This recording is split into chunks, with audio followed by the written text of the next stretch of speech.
આવતીકાલે ભગવાન જગન્નાથ નગરચર્યાએ નીકળવાના છે ત્યારે દર વર્ષની જેમ આ વર્ષે પણ વડાપ્રધાન નરેન્દ્ર મોદીએ ભગવાનને પ્રસાદનો ભોગ ચડાવ્યો। પીએમ મોદીએ મોકલાવેલો પ્રસાદ મંદિરમાં લવાયો અને ભગવાનને ધરાવાયો છે।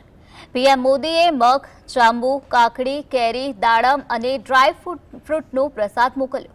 મહત્વનું છે કે નરેન્દ્ર મોદી ગુજરાતના મુખ્યમંત્રી હતા ત્યારથી તેઓ દર વર્ષે જગન્નાથ મંદિરમાં રથયાત્રાના પાવન અવસરે પ્રસાદ ધરાવતા હતા અને વડાપ્રધાન બન્યા ત્યારબાદ પણ તેમણે આ પરંપરા જાળવી રાખી છે।